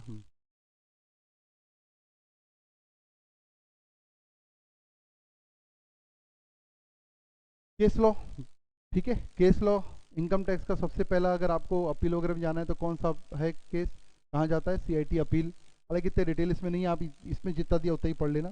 ठीक है, तो यहाँ पर देखिए सुप्रीम कोर्ट के बारे में लिखा है, सबसे लास्ट में जाता है। हाई कोर्ट के बारे में लिखा है, ट्रिब्यूनल भी लिखा होगा इसमें। ठीक है, फाइनल लेवल पे हालांकि केस बेस्ड स्टडी करते हैं अपन। लेवी ऑफ इनकम टैक्स ये मैं नहीं पढ़ा रहा हूँ, आपको पढ़ के आना, क्योंकि सब चीज़ जानते हैं आप। इनकम टैक्स जो लेवी करने का मतलब होता है स्टेप्स की बात करना, तो टोटल इनकम निकालने और टैक्स पेबल के स्टेप्स हम जानते हैं। तो इसमें स्टेप वाइज दिया, देखिए स्टेप 1 दिख रहा है आपको। सबसे पहला काम क्या है? सबसे पहले भैया रेसिडेंशियल स्टेटस निकाल लो। क्यों? तभी तो पता लगेगा ना उसके टोटल इनकम में कौन कौन सी इनकम आएगी, कौन कौन सी नहीं आएगी, कौन सा सेक्शन एप्लीकेबल है इसमें। अगला चैप्टर वही हमारा सेक्शन 5। फिर स्टेप 2, ये देखिए यहाँ पर डायग्राम दिया हुआ है, रेसिडेंट, नॉन रेसिडेंट, और एक बीच में नया वर्ड दिख रहा है डीम्ड। पॉइंट समझ में आ रहा है? पहली बार पढ़ रहे हैं डीम्ड रेसिडेंट, कोई बहुत बड़ी बात नहीं है, देख लेंगे। उसका स्टेप 2 क्या है? Classification of income under different head. Head में क्लासिफिकेशन के लिए कौन सा सेक्शन जिम्मेदार रहता है? Charging section. सैलरी हेड का है 15, हाउस प्रॉपर्टी का है 22, पीजीबीपी का है 28, कैपिटल गेन का है 45, और आईओएस का है 56। पॉइंट समझ में आ रहा है? तो charging section is responsible for classification 15, 22, 28, 4556, ठीक है ना, ये चार्जिंग सेक्शन हो गया। नाउ द स्टेप 3, स्टेप 3 में हमारे पास आ गया computation of income under each head. Her head में आपको क्या निकालना है, taxable income from each head निकालना है, जिसमें कई डिडक्शन वगैरह माइनस करना है। स्टेप 4, अब किसी और की इनकम अगर इसमें क्लब करने का प्रोविजन है जो कि सेक्शन 60 से लेकर 65 दिया रहता है, जैसे माइनर की इनकम है, स्पाउस की इनकम है, सन्स वाइफ की इनकम है, या फिर आपने किसी को इनएडिक्वेट कंसिडरेशन में कोई एसेट ट्रांसफर कर दी, या फिर transfer of income without transfer of asset है, in all the cases clubbing provision attract हो सकता है। तो जोड़िए set off and carry forward of losses. तो अब जो भी हेड है, अगर पिछले साल का कोई लॉस ब्रॉड फॉरवर्ड होकर आ रहा है तो उसको एडजस्ट कीजिए, और इस साल का लॉस एडजस्ट नहीं हो पा रहा है तो अगले साल भेज दीजिए। ये प्रोविजन है जिसको अपन इंटर सोर्स और इंटर हेड एडजस्टमेंट बोलते हैं। और स्टेप 6 है computation of gross total income. Step 7 deduction. ध्यान है डिडक्शन आपका, डिडक्शन कई पैटर्न के होते हैं। Deduction respect of certain payment, कुछ डिडक्शन इनकम बेस्ड होते हैं, कुछ अदर डिडक्शन होते हैं, ठीक है। टोटल इनकम आ गया, उसके बाद तो आज पढ़ ही रहे हैं अपन, ये आ गया आपका total income. And then tax liability, application of tax, rate of tax and the total income. और टैक्स रेट हमको पता है, स्पेशल रेट है, ये है, बेसिक एग्जम्पशन लिमिट का यूटिलाइजेशन है, सरचार्ज है, रिबेट है, सरचार्ज लगता है तो मार्जिनल रिलीफ है, सरचार्ज लगेगा तो, और अगर 111A और 112A, 111A 112A और डिविडेंड इनकम है तो रेस्ट्रिक्शन 15% तक का रखना है। ये सब पूरे गणित है इसमें, है ना। फिर है सरचार्ज रिबेट की बात आ गई, जिसको हम अच्छे से सीख चुके हैं, हेल्थ एंड एजुकेशन से भी जानते हैं। और अब उसके बाद आता है advance tax and TDS and TCS. Advance tax किसको देना पड़ता है, सभी को देना पड़ता है, एसएससी को, जिसकी इनकम हो, और कोई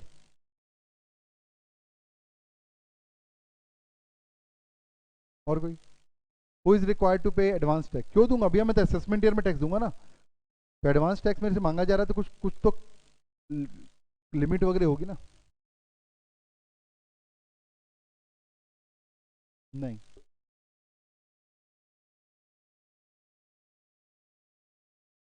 हाँ हाँ, तो बताओ ना कितना देखना है।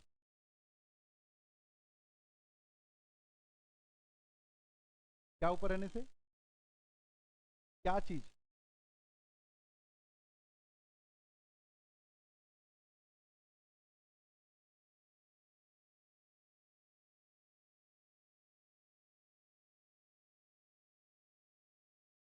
if the tax payable is 10,000 or more, if the tax payable is 10,000 or more, then the SSC is required to pay advance tax in installment।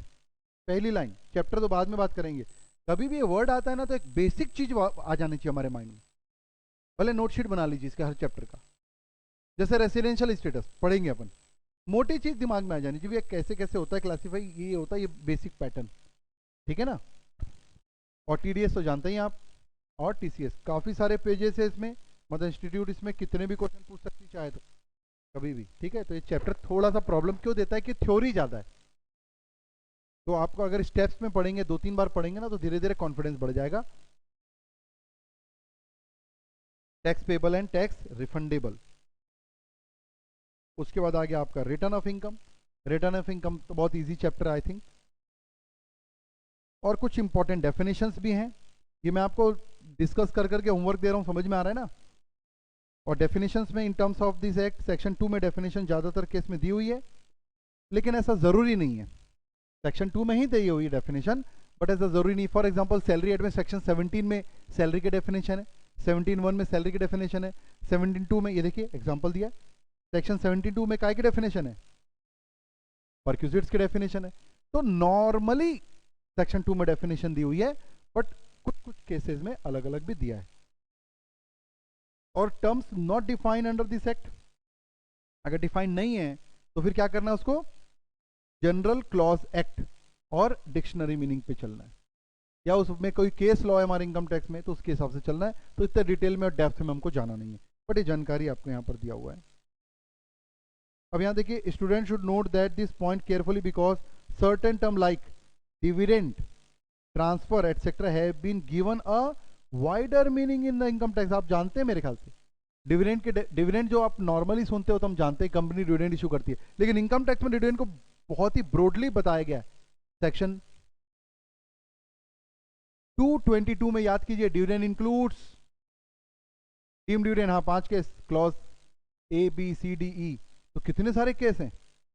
Eight यहां तक कि 222E में तो बोलता है कि अगर किसी कंपनी ने, प्राइवेट कंपनी ने एडवांस दे दिया, लोन दे दिया, वो भी डिविडेंड बन जाएगा। तो ये समझा रहा है आपके कि कुछ ऐसे वर्ड हैं जो कि जनरली जिसकी मीनिंग जो ली जाती है उससे कुछ ज्यादा ही ब्रोडर सेंस में लेगा। ट्रांसफर की वर्ड तो याद होगा, चलो डिविडेंड याद नहीं है, ट्रांसफर तो याद होगा आपको, सेक्शन 247 कैपिटल गेन में पढ़ते हो ना, transfer includes sale, exchange, relinquishment, extinguishment, compulsory acquisition, conversion of stock in capital asset into stock in trade, maturity of zero coupon bond, याद आ रहा है।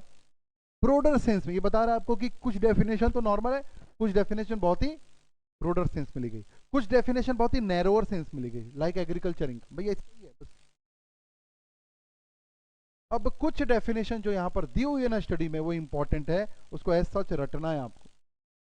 जैसे कि डेफिनेशन ऑफ SAC, अगर आप इसको याद पढ़कर नहीं लिखेंगे एग्जाम में तो आपको अच्छे नंबर नहीं मिलेंगे। SAC का मतलब हम लिख दिए, SAC मीन्स अ पर्सन जिसका हम असेसमेंट कर रहे हैं, the person who is getting assessment under income tax, तो भाई इससे नंबर नहीं मिलेगा, इसमें साफ जो डेफिनेशन लिखी वही पढ़ना पड़ेगा, मैं नहीं पढ़ा रहा हूं फिलहाल। Assessment, person, important definition, person तो पता होगा। अब यहाँ पर पर्सन में जो एक एक वर्ड यूज हुआ है ना उसको डिफाइन किया, इंडिविजुअल क्या होता है, HUF क्या होती है, HUF क्या है, HUF की डेफिनेशन दी हुई इनकम टैक्स में नहीं दिया है, it is derive from the Hindu law, वो यहाँ पर लिया है, उसमें कोपार्टनर्स के यहाँ पर वर्ड दिया हुआ है, ठीक है, पढ़ना है आप। कुछ याद आ रहा है, स्कूल ऑफ हिंदू लॉ कितने हैं, दया भागा कॉन्सेप्ट और मिताक्षरा कॉन्सेप्ट, दया भागा कॉन्सेप्ट, मिताक्षरा कॉन्सेप्ट देखना है। कंपनी, अब हम कंपनी बोलते हैं तो कंपनी के डेफिनेशन सेक्शन 217 में दिया है, don't go companies act, companies की डेफिनेशन उन्होंने दिया है, बार बार हम कंपनी बोलते हैं, इसलिए देखना हम जनरली कंपनी में प्राइवेट कंपनी, पब्लिक कंपनी बोलते हैं, या 1% कंपनी बोलते हैं, इन्होंने डोमेस्टिक कंपनी बोलते हैं, या क्लोजली हेल्ड कंपनी बोलते हैं, वाइल्डली हेल्ड कंपनी बोलते हैं, समझ में आ रहा है। तो बार बार हम वर्ड क्या सुनते हैं, डोमेस्टिक कंपनी, समझना पड़ेगा आपको। तो मैं आपको थोड़ा हिंट दे रहा हूं,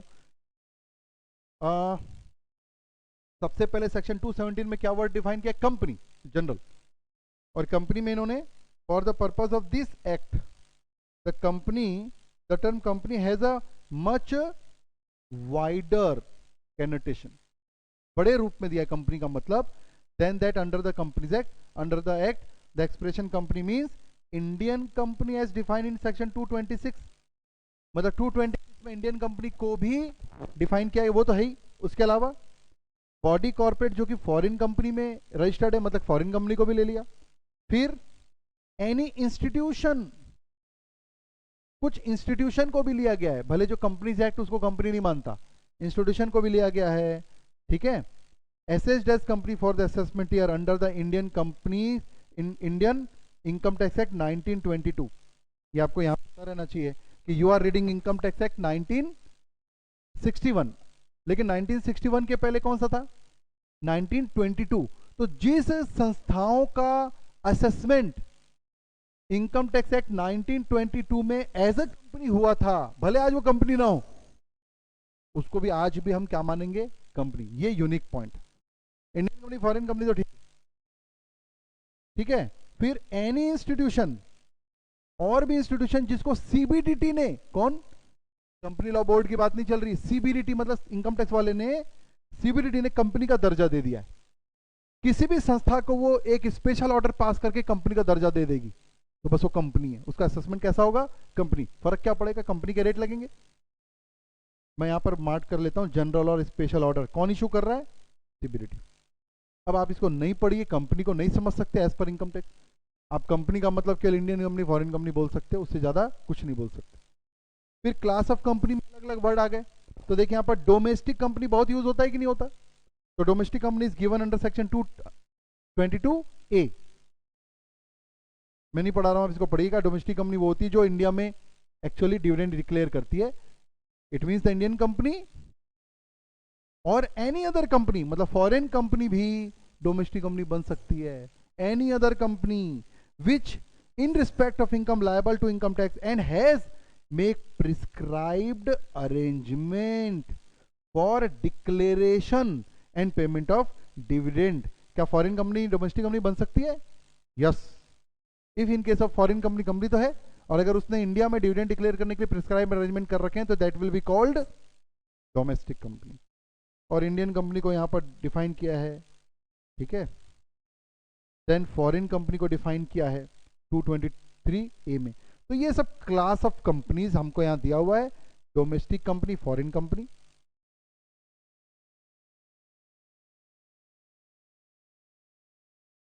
फर्म आप जानते हैं, फर्म मींस नॉर्मल 1932 वाली नॉर्मल फर्म और LLP.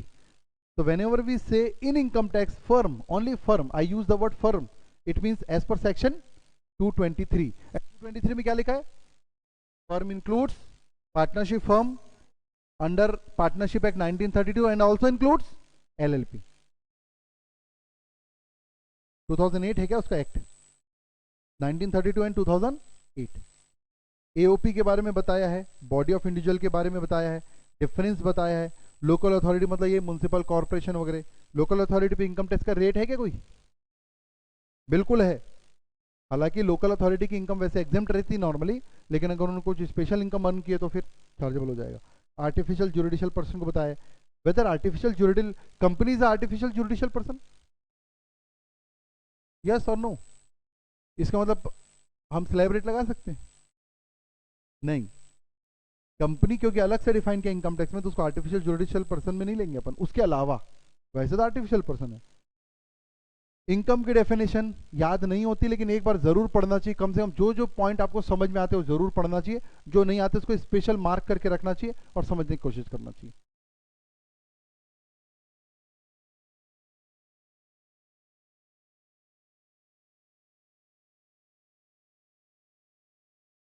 Concept of income under income tax act. इनकम के कॉन्सेप्ट की अगर हम बात करें तो we have a regular income receipt versus casual receipt, revenue receipt versus capital receipt. जो कैपिटल गेन का बता, अच्छी थ्योरी दी हुई है। Capital receipt, revenue receipt, net receipt versus gross receipt, then due basis versus receipt basis.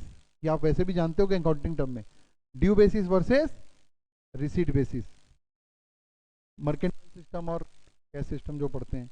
Concept of revenue and capital receipt, fixed capital and circulating capital,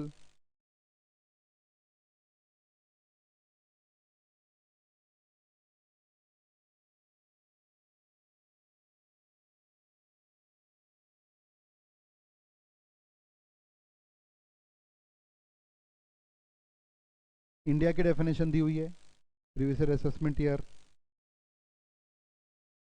undisclosed source of income जो हमने discuss किया था उसके बारे में यहाँ पर बताया है। Cash credit, undisclosed investment, investment not fully disclosed, unexplained expenditure, उनके यहाँ पर डिटेल दिया है। इसकी थ्योरी पढ़ना है आपको। बट टैक्स रेट हमने देख लिया कि all this have the tax rate is 60% plus surcharge 25%। अच्छा बताओ, उसमें 37% लग सकता है कि सरचार्ज? अगर 5 करोड़ से ऊपर हो गया टोटल इनकम, फिक्स दिया है 25 ही लगेगा।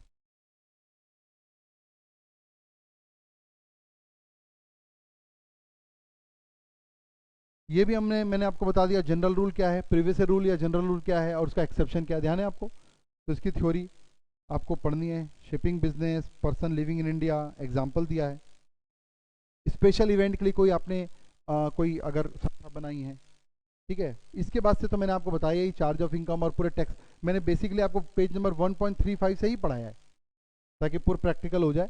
थ्योरी मैंने आज आपसे मोटा मोटा आपको हेडवाइज डिस्कस कर लिया ताकि आपको एक टारगेट मिल जाए, उतना आपको करना है। और उसके बाद कम से कम इस स्टडी मटेरियल में मैं जब तक आपको और प्रैक्टिस के लिए क्वेश्चन न दूँ, इसमें लास्ट में जो क्वेश्चन दिए हैं इसमें ना नए स्टडी मटेरियल में एमसीक्यूज गायब कर दिया है ना।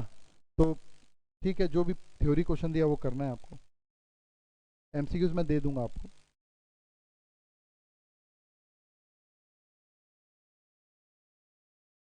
तो ठीक है, आप लोग कम से कम कल के लिए रेडी रहिएगा।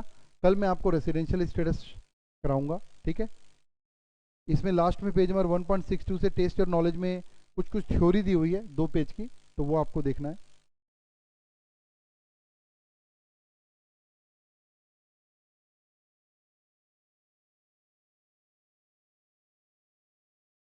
वो आप क्वेश्चन बोल रहे थे ना कल, उसको एक बार देख लेना, आज के डिस्कशन के बाद वो बन रहा है।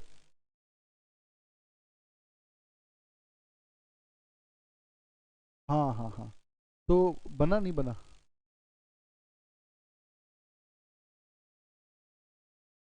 नहीं नहीं, वो क्वेश्चन तो मेरे को पता है, मैं तो बना लिया। मैं आपसे पूछ रहा हूँ बना है कि नहीं बना। मैं तो पूरे 100 क्वेश्चन बना लिया। बन गया ना? सरचार्ज दिया है ना जी इसमें। हाँ, तो मार्जिनल रिलीफ तो हर वो केस में आएगा जहां पर सरचार्ज सडनली आ रहा है। हाँ, कॉन्सेप्ट वही रहेगा आपको। जैसे ही उस लिमिट से ऊपर जाएंगे तो डिफरेंस निकालना है आपको।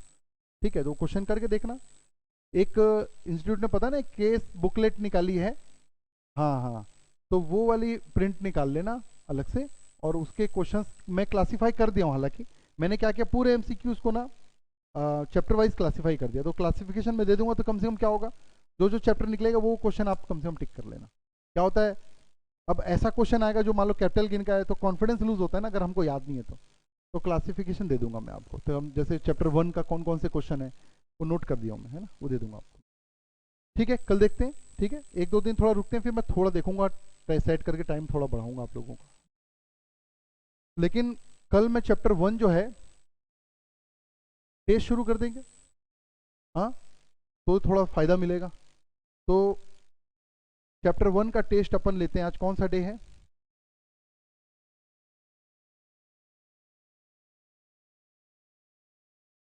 सैटरडे को ले लें।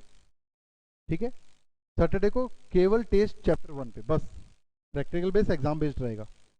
ठीक है, रेडी है? ओके, और कल से शुरू हो जाएगा रेसिडेंशियल स्टेटस, और कल खत्म भी हो जाएगा। ठीक है, रेसिडेंशियल स्टेटस में टाइम नहीं लगेगा। हाँ